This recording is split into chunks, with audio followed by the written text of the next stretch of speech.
สำเร็จโครงการที่ว่า100%เลยเกี่ยมส่งมอบลูกค้ามื้ออื่นนี่เลยตัวนี้เป็นสนามก่อสร้างอยู่หนองบัวทองเด้อที่ว่าทางลูกค้ามอบให้เฮาออกแบบแล้วก็ปลูกสร้างให้พร้อมเลยเดี๋ยวสิพาย่างเข้าไปเบิ่งข้างในนํกัน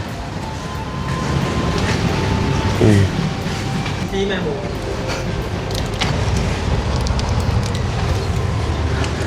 หลังจากที่เราเปิดเข้ามาเนาะตัวนี้ก็จะเป็นห้องโถงใหญ่ๆใบฮับแขกเป็นห้องโถงใหญ่ๆจังซี่แล้วห้องโล่งอาคารหลังนี้หันประกอบมีอยู่5ห้องนอน6ห้องน้ำเดี๋ยวก็สิพาย่างเลาะแต่ละห้องนอนแล้วก็มี1ห้องครัวตัวนี้ก็จะเป็นโซนเฮือนครัวเนาะโซนเฮือนครัวที่ว่าจะได้ครบเซตแบบนี้เลยเนาะเป็นพวกสิ่งล่างถ้วยหน้าเคาน์เตอร์แต่ว่าบ่รวมพวกตู้แคนฟ้านี่เด้ออันนี้ถือว่าเป็นทางเจ้าของบ้านเพิ่นให้ทีมงานบิวอินเนาะมาเฮ็ดให้เองเนาะตัวนี้ของเฮาก็จะเป็นเซตแบบนี้เลยอันถือว่าเป็นโซนของเฮาตัวนี้จะเป็นโซนห้องน้ำรวมเด้อติดกับเรือนครัวเฮาเลยก็ถือว่ามีครบเซตทั้งน้ำอุ่นแล้วก็ชักโครกบ่อาบน้ำเพิ่นหลังนี้เนาะถือว่าหลานสาวเพิ่นเฮ็ดเฮือนให้พ่อเฒ่าแม่เฒ่าดีใจนะเพื่อนตัวนี้จะเป็นห้องนอนพอเท่าไม่เท่าเดี๋ยวเขาจะเข้าไปเบิ่งน้ำกันหลังจากเปิดประตูห้องนอนเข้ามาตัวส่วนนี้ก็จะเป็นโซนตู้เสื้อผ้าเพื่อนแต่ว่างานยูอินที่ว่าเป็นของข่อยเด้อเป็นทีมงานนอกมาเฮ็ดดีใจแทนพอเท่าไม่เท่าที่ว่าร้านสาวเพิ่นเฮ็ดเฮือนงามๆให้เนาะตัวนี้จะเป็นห้องนอนของพอเท่าไม่เท่าเพิ่นปกติเพิ่นจะอยู่เฮือนหลังเก่านี่แต่อยู่ในห้องนอนก็จะมีห้องน้ำติดอยู่ในตู้เลยเนาะห้องน้ำของพอเท่าไม่เท่าเพิ่นนะตัวนี้ก็ถือว่าเป็นห้องน้ำของพอเท่าไม่เท่าเพิ่นเขาก็จะมีครบเซตทุกอย่างเลยแต่ว่าบ่ได้ตกแต่งอย่างหลายห้องนี้นะเป็นของ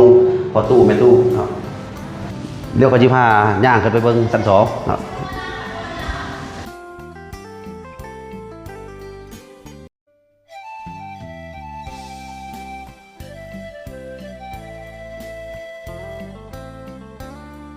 หลังจากที่เฮาย่างขึ้นมาตัวนี้จะเป็นห้องโถงเอาไว้นั่งดินแล้วก็เบิ่งวิวหน้าบ้านห้องนอนที่2บ่ต้องโฟกัสทุ่งตีนเด้อมักใส่จังซี่นี่ห้องนอนพิเศษอันนี้เป็นห้องวิชาการเอกเลย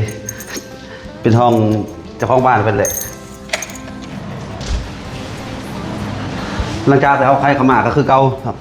ทุกห้องจะตกแต่งสไตล์เดียวกันเบิดเลยเน้นเป็นโทนสีขาวแล้วก็จะมีโซนตู้เสื้อผ้าตกแต่งหัวเตียงอันนี้ก็คือเป็นส่วนของเจ้าของบ้านเพิ่นสร้างมาเองแล้วคาดบ่ได้คือห้องน้ำคือเก่าไปเบิ่งหลังจากเปิดเข้ามาปานหมอลำเรื่องห้องน้ำเป็นลูกค้าเป็นคนออกแบบเองแล้วเขาเป็นคนติดตั้งคือพวกกะโหลวอนี่ทุกอย่างคือลูกค้าเป็นผู้เลือกเบิ่งเลยแต่ว่าทีมงานเราเป็นผู้ติดตั้งให้อันนี้เป็นห้องนอนพิเศษเป็นห้องนอนเจ้าของบ้านเพิ่นห้องนางเอกเพิ่นเลยนางปิมมารี